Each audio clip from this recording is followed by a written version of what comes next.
our third year, we were the 10th largest in the country in terms of units sold. So we came out of nowhere. How many units is that? 10 to 12,000 a day. That's going in the intro. That's incredible. Do you have a single account that's spending at least $100K a day that's fully cost capped? He has done it. It is just very, very, very hard. How much are you spending on these ad sets to test? Like, what's your testing budget? If you're going to stand up a new product, test the packaging, test the company name. There is nothing wrong with losing money testing. It's what we do. 98% of the shit we run doesn't work. But to ignore the learnings from that is a massive mistake, and that's where I get pissed. One of these ads got 35 clicks over 7 days. What the do I know about this ad? Nothing. We got over 30,000 submissions our first year. We paid like 7 figures a year in royalties. A winning ad doesn't lose more than once in 3 days, twice in 7. 700 million third year. They're doing these real numbers. It's just absolutely insane. I remember I said, who cares if they're doing 350 million? The numbers are still so massive. Yo. We are on with Jason Kutasi. Needs no intro, but I'll give you an intro anyways. Legendary affiliate marketer, now legendary agency owner. Thanks for hopping on, bro. Yeah, of course. I think you forgot the book brand. Dude, I'm gonna get into the book brand. That was actually my first question, honestly, is about the book brand. Some people know the story is a crazy lore.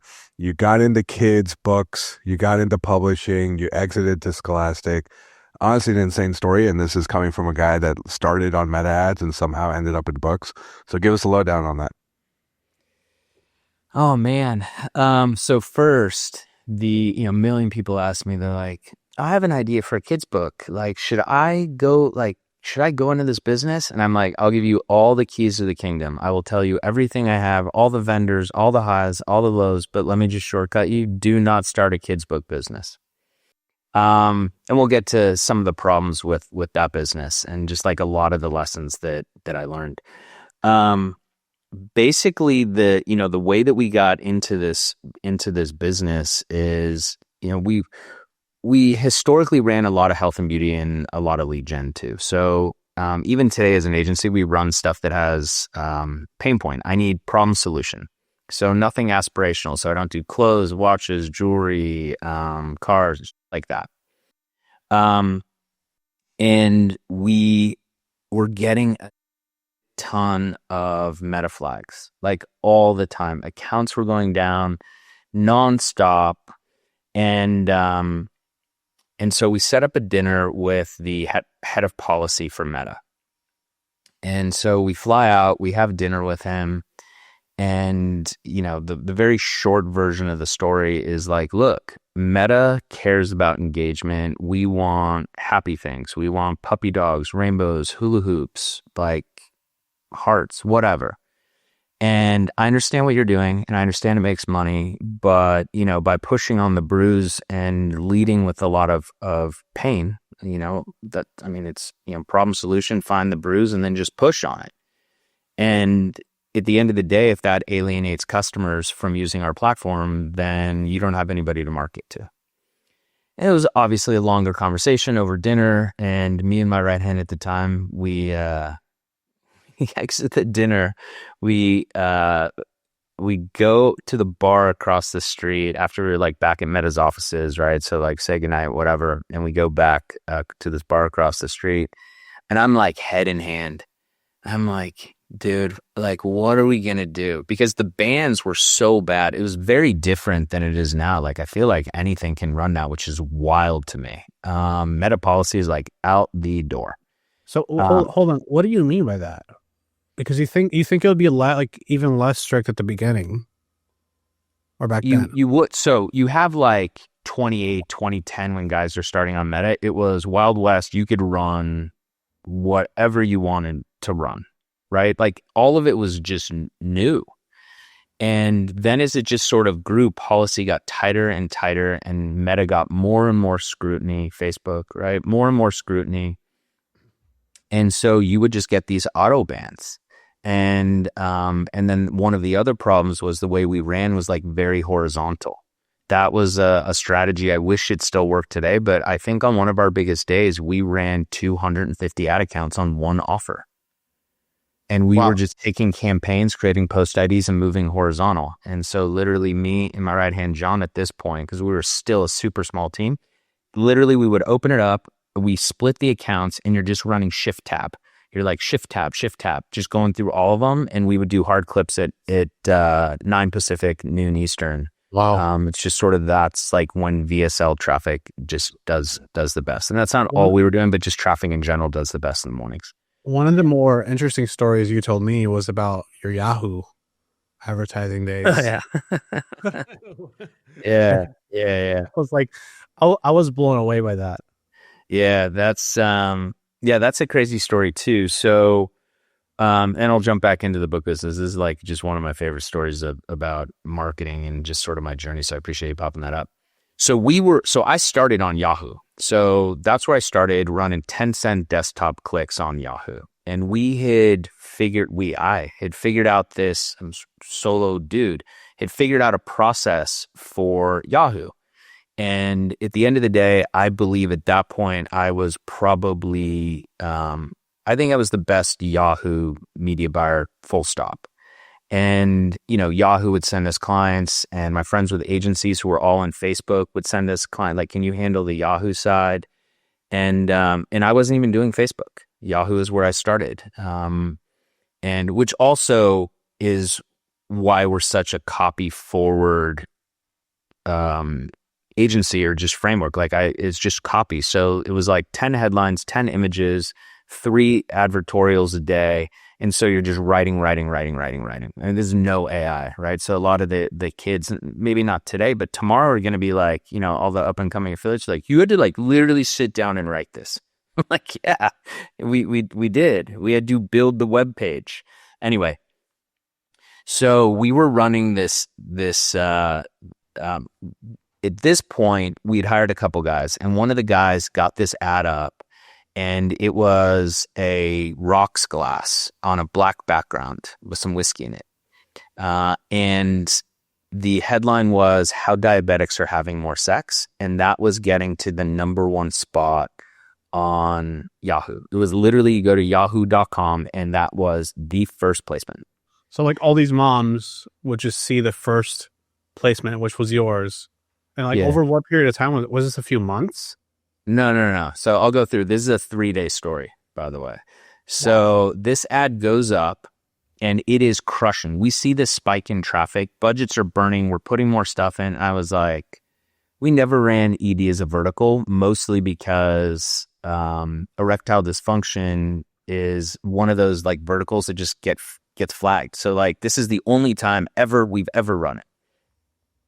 And so I was like, I need a link. So like, I called a bunch of guys I knew with affiliate networks, and I was like, get me an ED link. We got one, we dropped it in, and we ran it, and we made like $30,000 and a couple hours profit.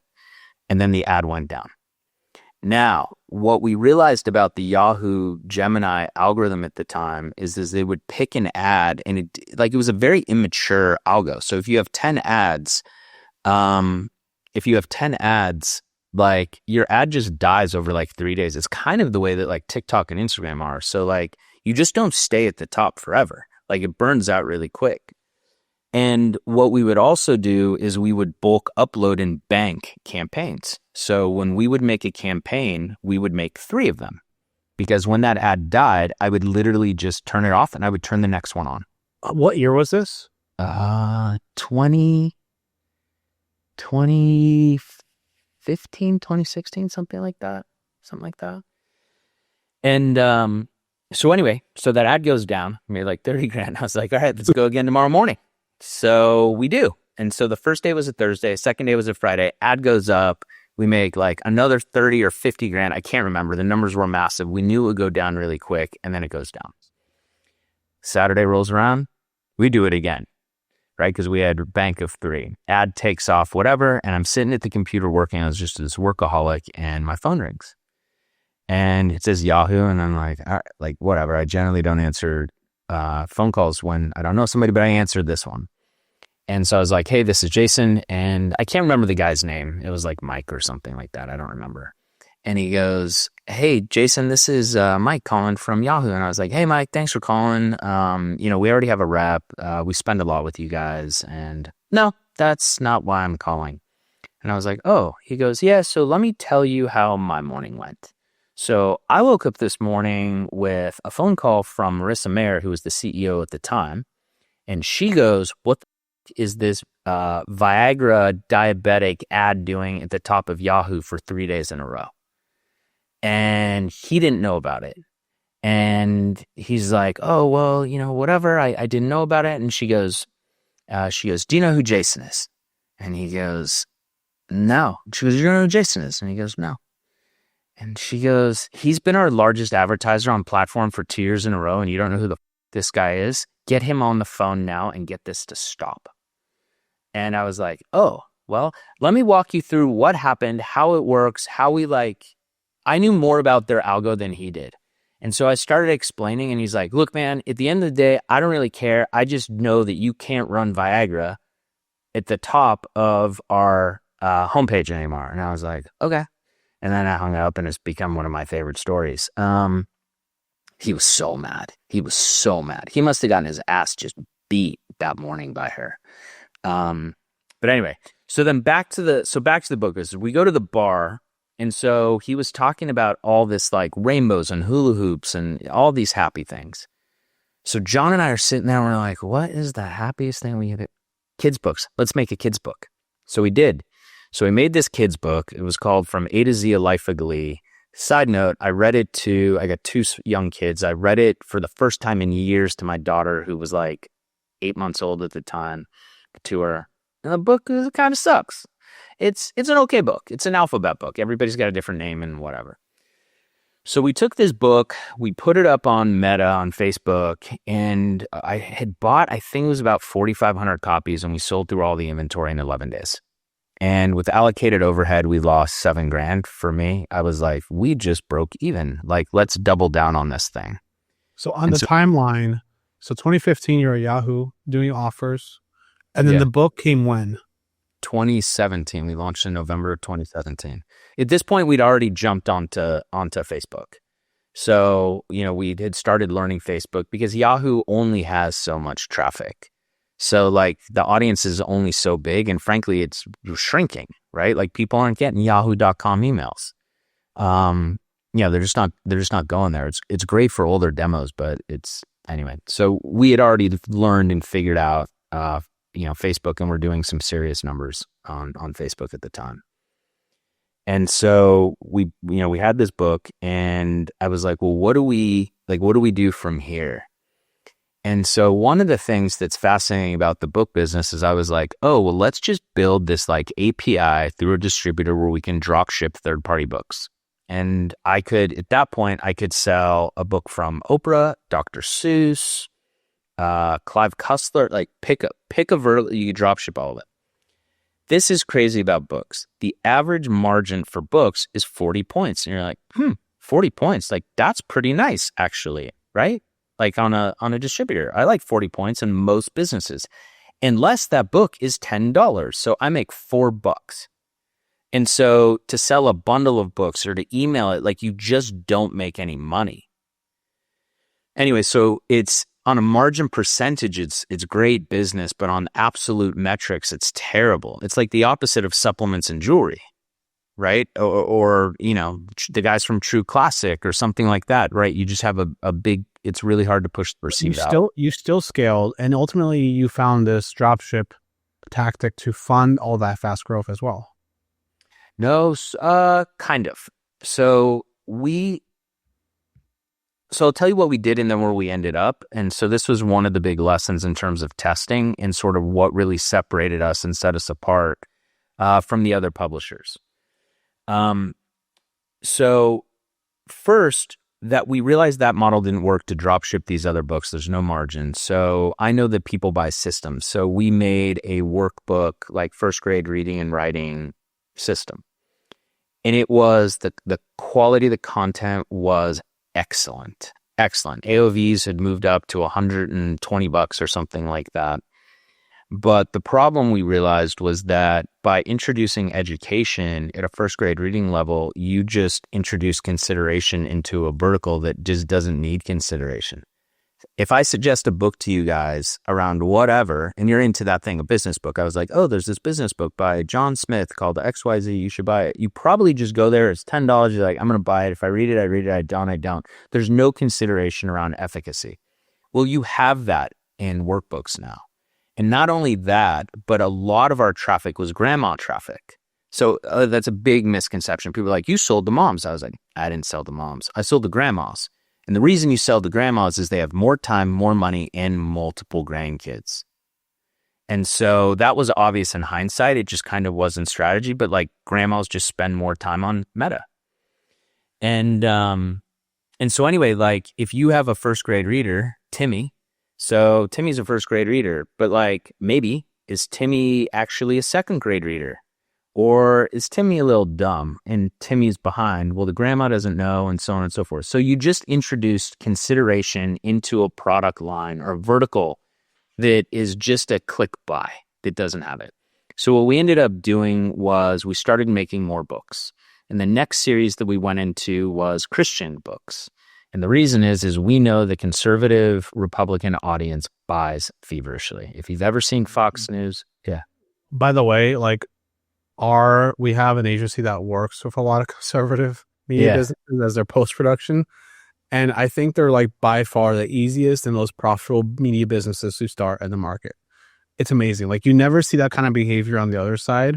But for whatever reason, conservatives just buy anything they see from people they trust online. It's like on another level. So when it comes to books, are a lot of these sales happening online? Like, it sounds like you're saying only online. Margins on D2C is just kind of tough after shipping, or like people buying them at like Barnes and Noble, like back then or today. So when we went through the sales process, we learned a lot about the publishing business. And one of the statistics, broadly speaking, and it varies by publisher, but broadly speaking, 80% of all books are sold on Amazon. And so we looked at Target and Costco and all of these, and there were some gaps, some real struggles in that business.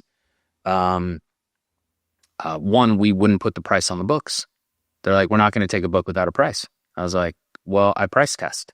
So what do you want me to do? So it's very old school thinking, basically. It's a very, very old business. And so in our third year, we were the 10th largest in the country in terms of units sold. Wow. So we came out of nowhere. How many units is that? 10 to 12,000 a day. That's the clip that's going in the intro. That's incredible. And what happened is in most industries, and particularly in the publishing industry, if you're in the publishing game, you go work for Penguin Random House, and then you go to Scholastic, and then you go to Macmillan, and then maybe you go back to Penguin, and right? But like you're just in that ecosystem. Nobody knew who we were. And so I started getting these inbounds from the C-suite of these large publishers. It was like, who are you? Because we were reporting our sales to NPD, Nielsen Publisher Data, which is now called Circana. So like those were our orders. So timeline-wise, 2015 Yahoo, now 2017 books. What year is this? This is in 2019. 2018 was our first full year. 2019 second. 2020 was the year that we were the 10th. I mean, D2C COVID. I mean, come on, kids books. Like, come on. I mean, I was like, what are we going to name the plane? We were printing. And then iOS 14 came out. And that was like a light switch. Very similar to what we're seeing in iOS 26 today, which is just brutal. Are you talking about Andromeda? Not Andromeda, specifically the updates that have happened in 26. I'm talking about which are ironically to combat the iOS 26 Apple update. And it's just been super, super rocky. So anyway, these publishers are calling us up and they're like, who are you? Like, we've never heard of you. Where did you come from? And so like one of my favorite stories about this business, I won't say who the publisher was, massive publicly traded publisher. I'm on with the C-suite. And I spent 45 minutes and I basically walked them through what we were doing and how we were doing it. And the CEO is like really, really engaged, like really engaged. And we get to the end and he goes, does anybody have any questions? and nobody has any questions. I was probably speaking Chinese to them, frankly. So he kicks to the CMO. I can't remember her name. And he goes, Susie, do you have any questions for Jason? And she goes, yeah. Are you guys doing any social? And I'm like, yeah, basically we're only doing social. And she's like, is it paid or organic? And I was like, did you hear a thing I said the last 45 minutes? I just walked through our whole strategy and how we're doing this thing. And she said, well, I just didn't know. Like, it's just, they have no clue. That is crazy. Zane, are you hearing this, Zane? Yeah, dude, it's wild. I feel like the business is just so old school that like you were coming in and doing this crazy stuff with Meta, and like they had such trouble understanding it. What was the like impetus? Were you just like, okay, the margins are kind of tough, or you're because I think back then like you could get a CAC low enough that like if you're making like a few dollars per each book, like maybe it works. And then Facebook got more expensive.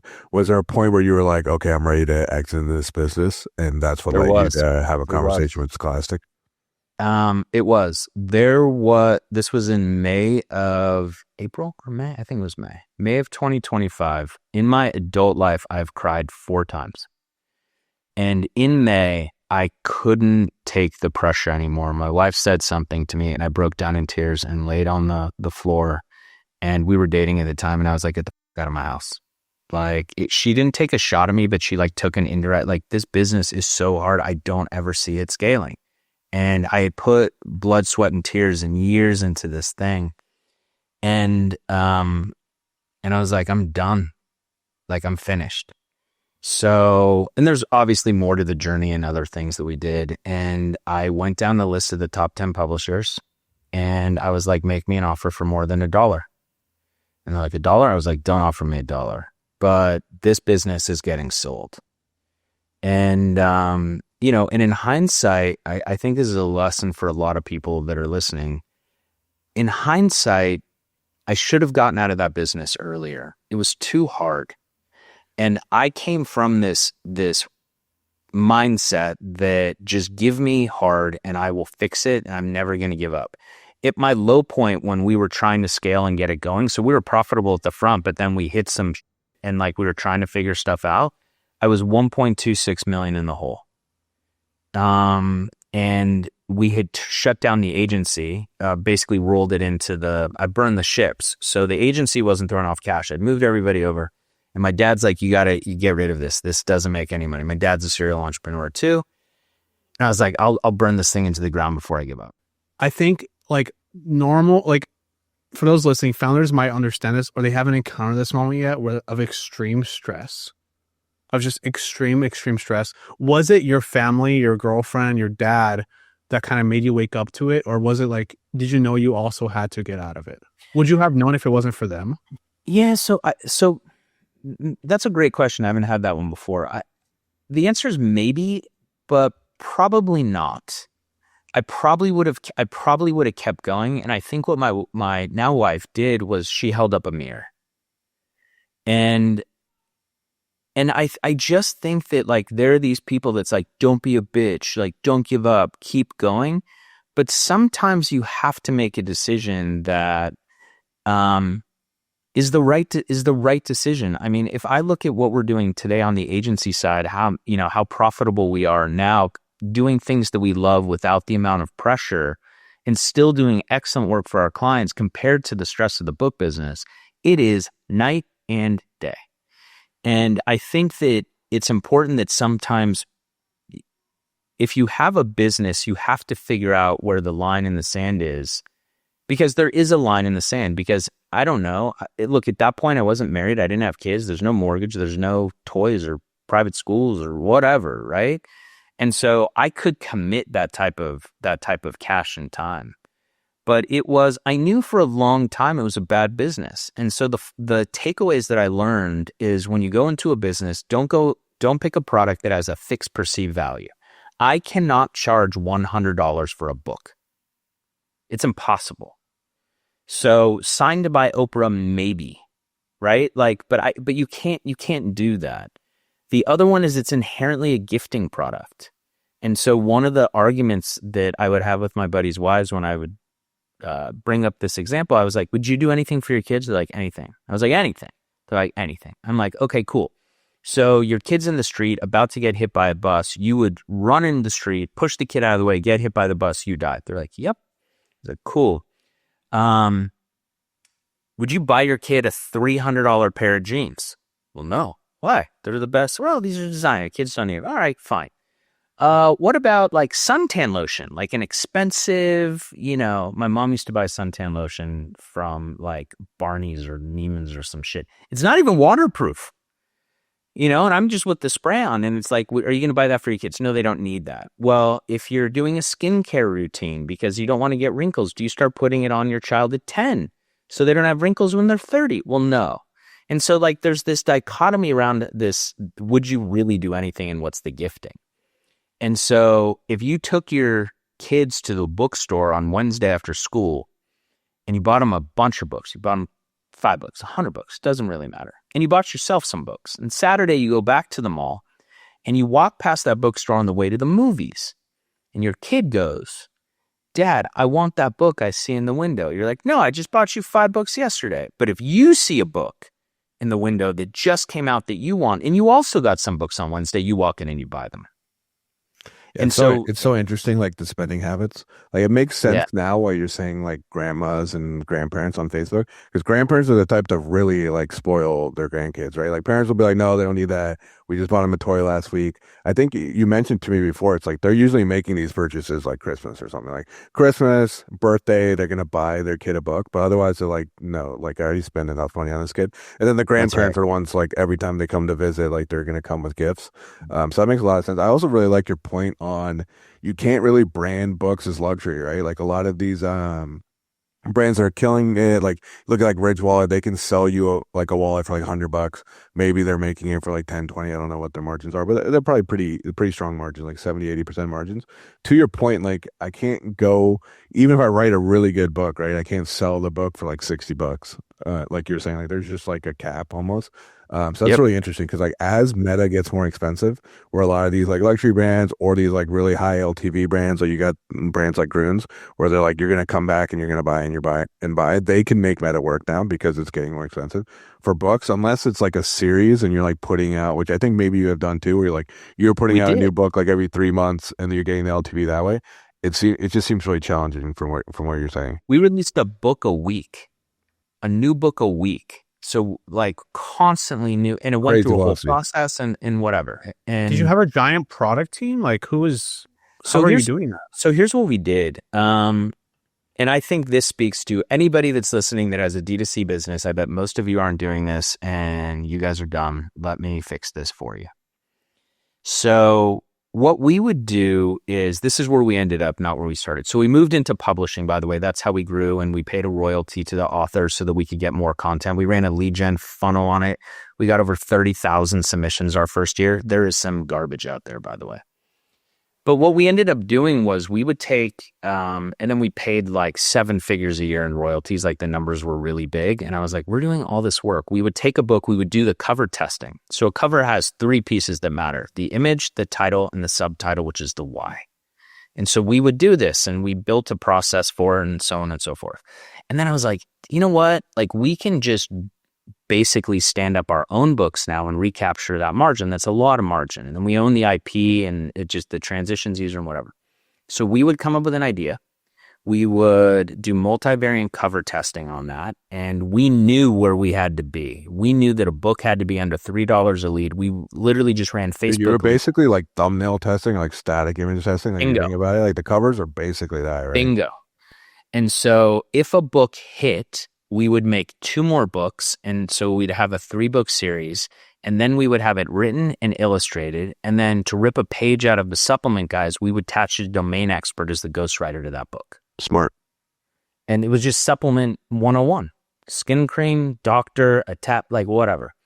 And then we transitioned the publishing business was, if you wanted a book, you had to pay us to cover test it against our audience, which was massive. We had over 1 million customers.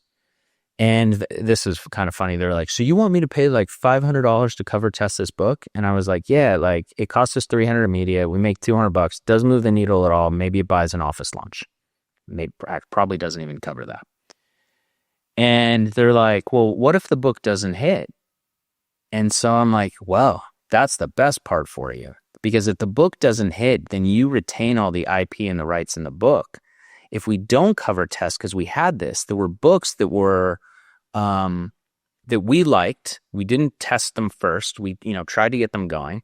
But at the end of the day, it moved to the backlist. It wasn't a big mover. And so you're like, why isn't this book moving? And I was like, it's on our email, on our SMS, on a listicle, on the website, but it's not moving. And I'm not going to put my paid traffic dollars on this to push a book that isn't a winner. I need to focus on the winning categories. And so now you're not tracked with us. You can do what you want with your own IP. So it decouples the risk for you and me. Well, sorry, say again? You save them money, you save them time. I think they're just in such an old school methodology, and we're thinking like almost like drop shippers. Like, we're going to test a bunch of products. The winner is what we're going to scale. They're thinking like every single product can be like forced into a winner or something. Yeah. Also, and so the lesson for marketers is, if you're going to stand up a new product, test the name, test the packaging, test the company name. We have a existing client, and they came out with a new line, and he had a couple different names for this product.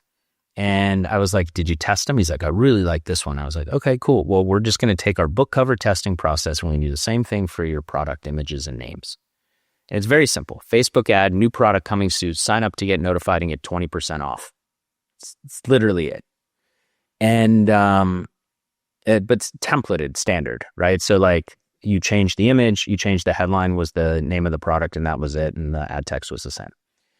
And the winner that he has gone with is the one that won almost every single day in the cost per lead. And so like, it just won. And we dupe the ads. We put them in multiple ad sets, because you have one that'll be at $1, one's at 10. Like, that's just the way the ad sets work in Meta. So, but it just won. And then I think, gosh, isn't that better than sitting on $100,000 or $500,000 worth of inventory with the wrong name? I don't know why more people don't test that stuff. I literally don't understand. Jason, you said that it's not a good business that people should get into today. Yeah. So, I discovered something interesting last year after tariffs came up, which was probably the worst 3 months of my career. After those tariffs, I remember I had to go to Yellowstone for a break and just unplug.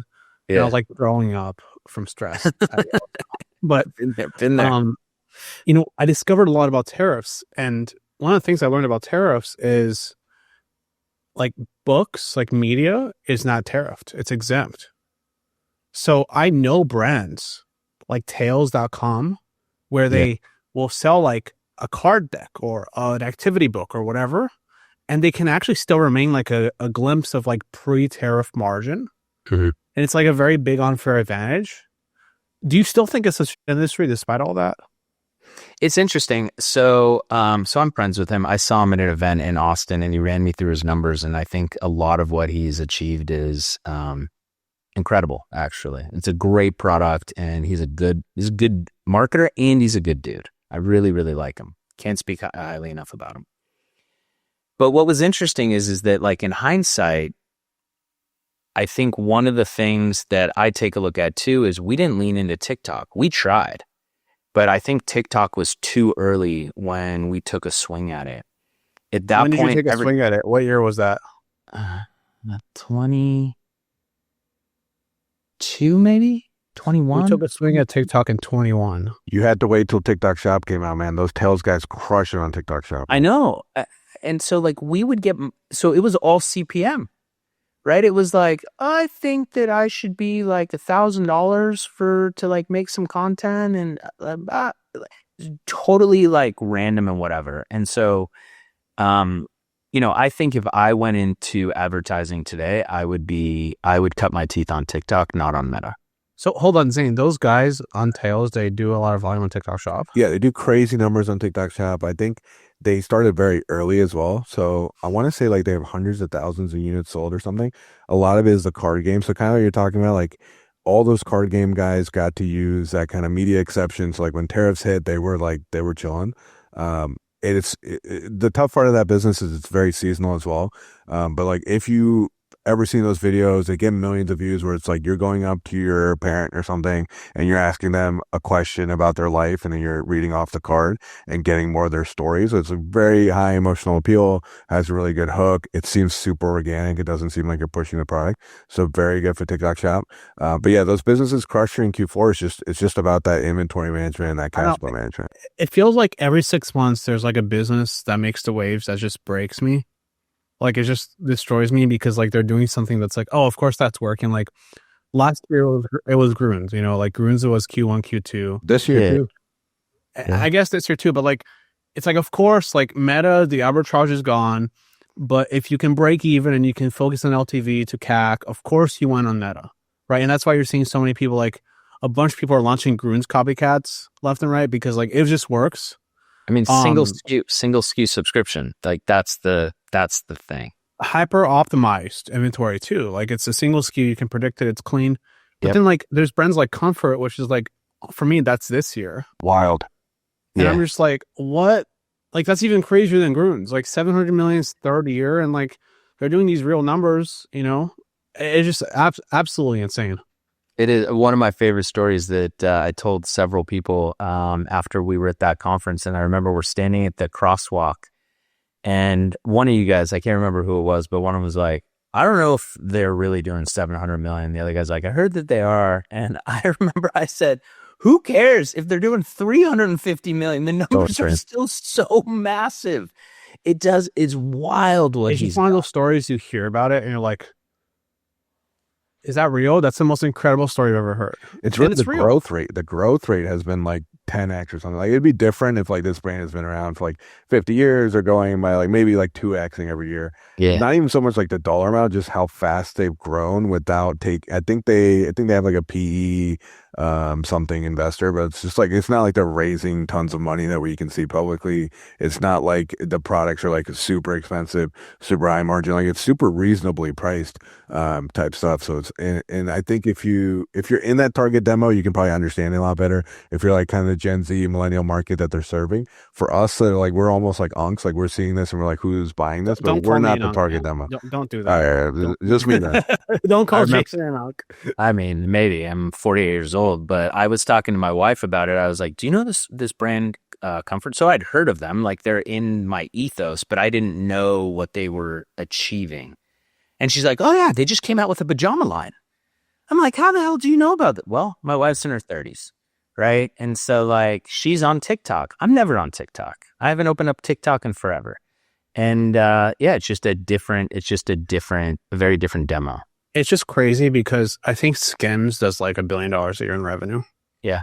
And it took Skims way longer to get there with Kim Kardashian. So like, again, Comfort just destroys my brain. But the theme of our pod is we're calling it What's Working, right? And you have an amazing story, but you also run an incredible agency business where you deploy tactics that are actively working today.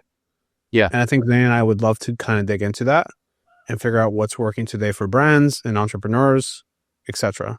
Yeah, I think one thing, Jason, even something like super basic, like you were talking about ABOs lately doing better than CBOs. We constantly see like the cost cap debates. You had a lot of experience in Meta and just like running your own stuff, doing affiliate. Now you're running an agency where you're seeing it across so many different accounts. What kind of structures are working like right now for you guys? What was the thought process around running ABOs? Why do you think they're working a little bit better? Just give us like the download. Happy to. So I think the most important thing that I'll start with is the foundation that most people on this that are listening will know. What worked yesterday will not work today, but it might work tomorrow. Or what's working today will not work tomorrow. It just happens. So, dynamic ads didn't work for us on Meta. And then they did, and that's all we ran. And then they stopped working. Wide horizontal scale structure, all of these things. And so for us, CBO was working pretty well. And it's still in the mix and scale, but specific to your question, Zane, this is around testing. And so here's kind of what I saw and how I think about it. And, I'm very active in the campaigns, probably too active for my role in the organization, but it's my gym and whatever. So we would come up with, we have a client, let's say, that sells fruit baskets.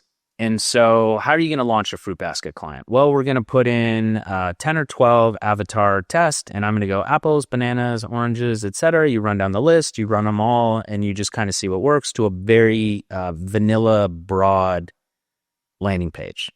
And, our testing is very methodical in terms of those steps. It's not this affiliate mindset, which I had for most of my life, which like, give me a link, moonshot, let's go.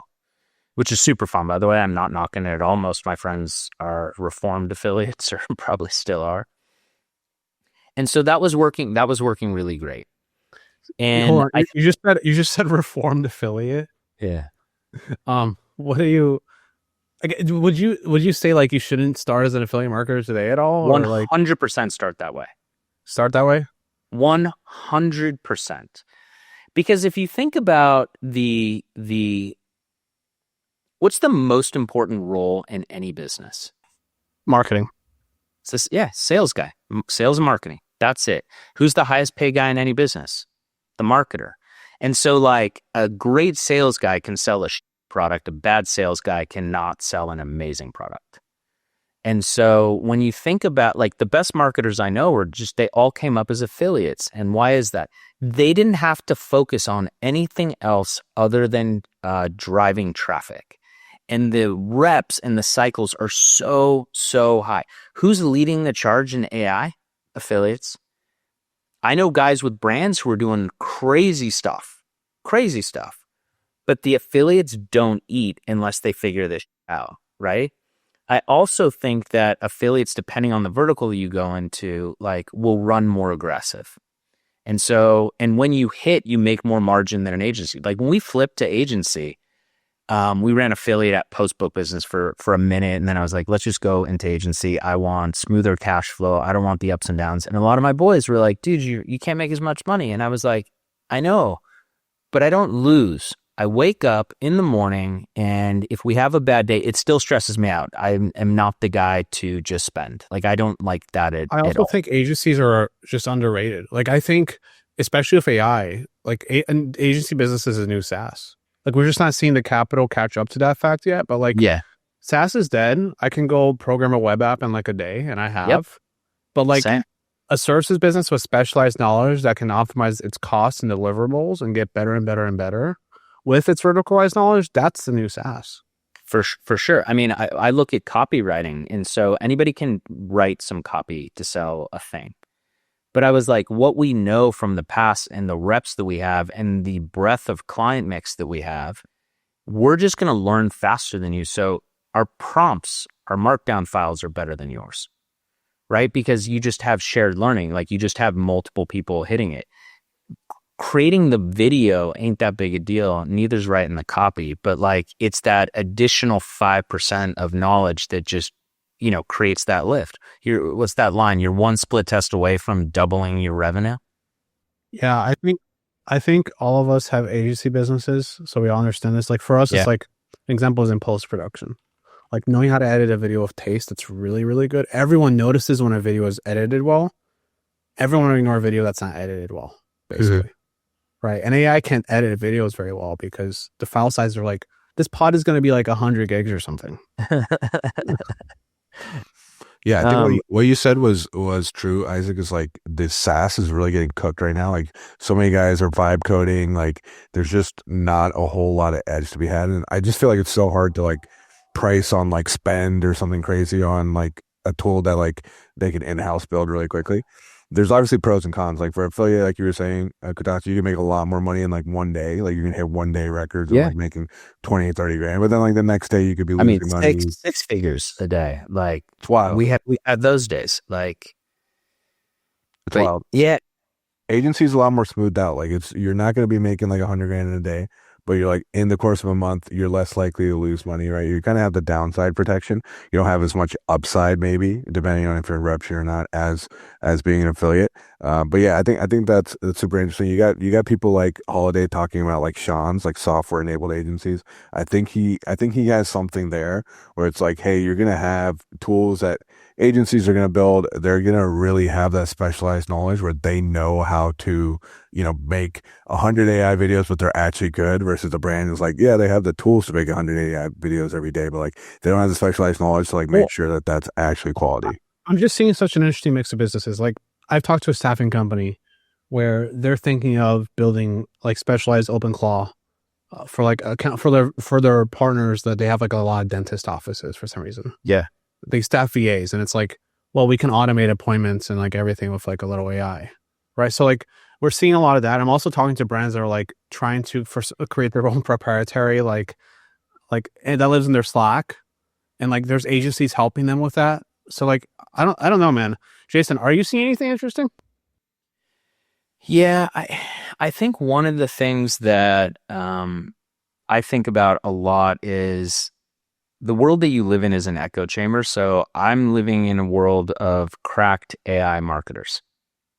I'm in this group. It's like 50 people. And when I wake up in the morning, last I look is like 9 p.m. There are like 1,000 unread messages, like literally 1,000. And so I scroll through them because I don't want to miss anything. And then I finally hooked up Telegram through an API so that I could like scroll through and summarize and whatever, because I just can't do it. But when I think about AI, the basics, to your point, Isaac, have been done and they're just getting better. The video quality is going to get better. The lip sync's going to get better. The models for writing copy are going to get better. Like all of that shit is going to get better. The thesis I have, though, is I have two pieces to it. One is, how do you go after the dentist's office and the lawyers who don't live in the echo chamber? I do, and you do. And they got money too, like selling to a legal firm versus selling to like an SMB e-com brand is like two completely different. That's markets.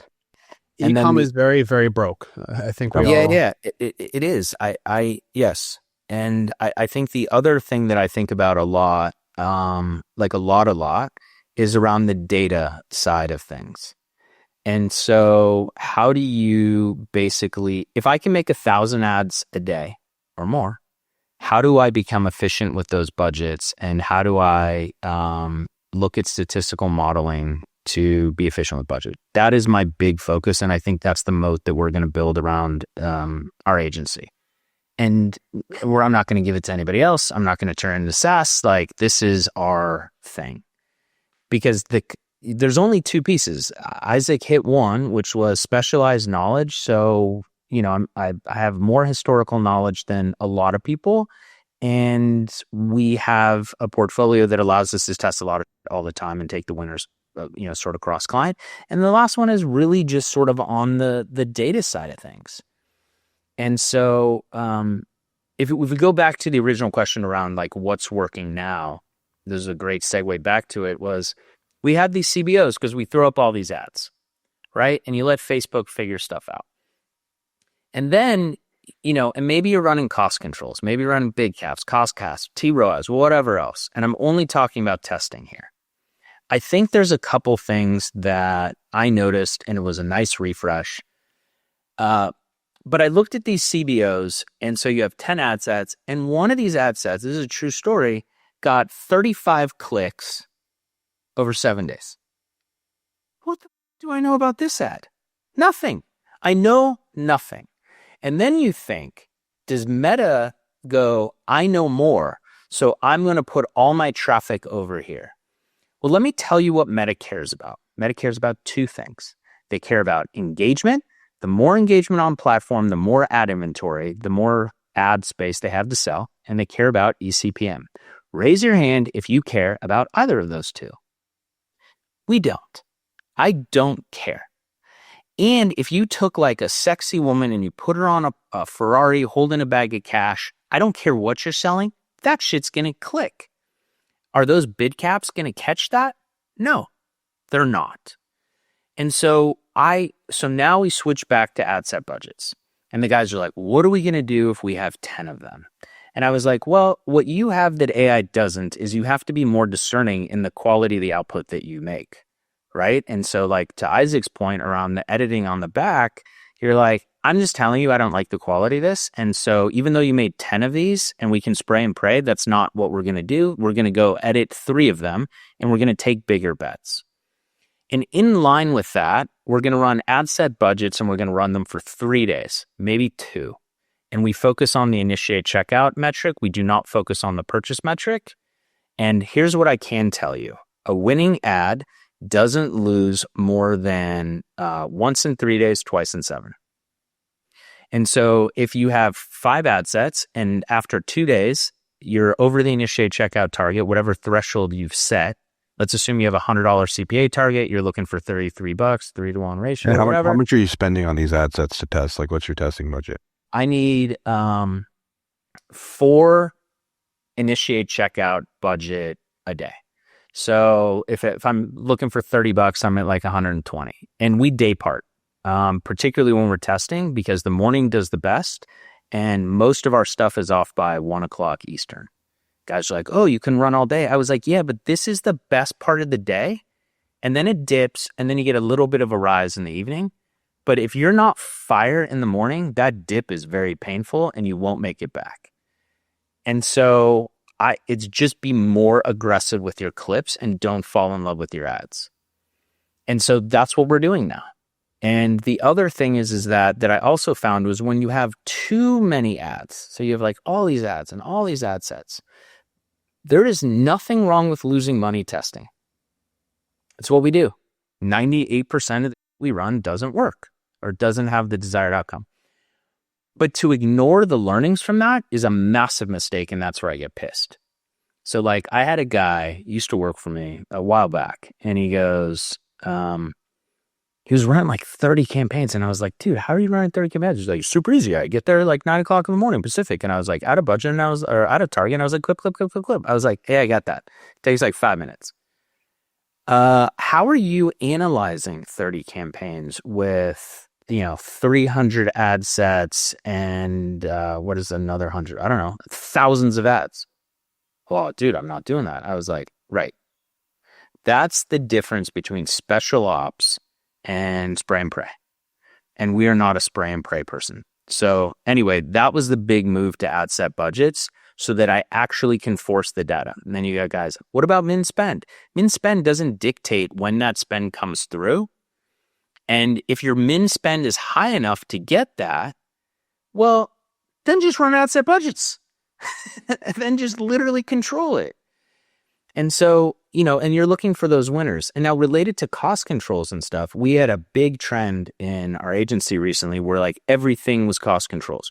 Bid caps do not guarantee that your campaign is successful. And they break all the time.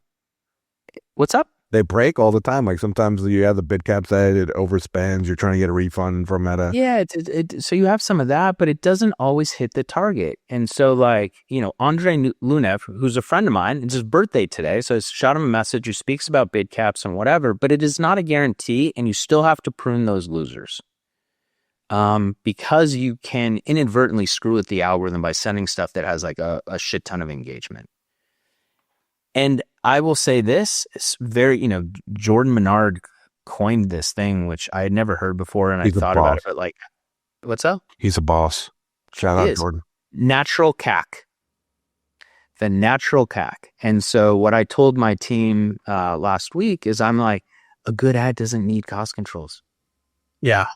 It doesn't. And so one of the guys, I was like, you have all these cost controls. He's been with me for years. And I'm like, you made a lot of money last year. And if you look at your biggest month in January, how many of last year, how many of those campaigns had cost controls? 0. And then your second biggest month was October of this year. How many of those campaigns had cost controls? 2. And they worked because they were winners. And so like, put down the alley, lanes at the bowling alley. And at least for me, I bowl better if I'm not distracted. I'm not a good bowler at all, but I bowl worse when you like have that distraction in the gutters. And so that's really the big change in strategy. I think on the scaling side, the goal is still the same. what is the goal of an ad campaign? It is to build a large CBO, and there's some different structures around it, but macro level, the goal is to build a large CBO or CBOs, so video and static, we don't put them together, but like of all the winners. The more winners you get, the bigger the CBO gets, and then you have to break them out because you do run into the same issue. And, there you go. And so, and then really paying attention to what's losing why and learn from it. If you don't, you are wasting money, and that's gambling. What I really like about what you said is just like you're putting up these control, like everything works in theory, right? Like bed cap sounds amazing in theory, cost cap sounds amazing in theory. Like great, you're gonna spend and you're gonna give me like this ideal CPA, and like days when it's doing really well, you're gonna spend $100K and I'm gonna be super profitable, and I'm never gonna spend on days where I'm not profitable. Like everything works in theory. In practice, like that's not working. I heard Menard say in an interview, he asked the interviewer like who's really into cost caps, and he was like, do you have they were also an agency operator. Do you have a single account that's spending at least $100K a day that's fully cost capped? And the interviewer hadn't had it. Menard's never had it. Like no one's ever spent at scale. Maybe not ever, but it's very rare that you spend at scale 100% cost cap and capped it at 100K plus per day. And with lowest cost, you can do that. With cost cap, I've yet to see it. Andre, to Andre's thing, he did put up a screenshot. He has done it. It is just very, very, very hard. It's very hard. It's very rare. I'm not convinced that you can sustain it for like more than a month of just like 100K per day. But boys, we're running up on time. Kutasi, my last question for you. If people want to find you, they want to find you on socials. If people want to find the agency, where can they go? Where are the website? Where are the handles? Drop it on us, baby. Just hit me on Twitter is by far the best. Jason Kutasi, my full name. Telegram, Whiskey ATX, is another way. I'm pretty active on Telegram. That's where all my boys are. That's the best way to do it. Thank you, Jason. Thank you, brother. Guys, thanks for having me.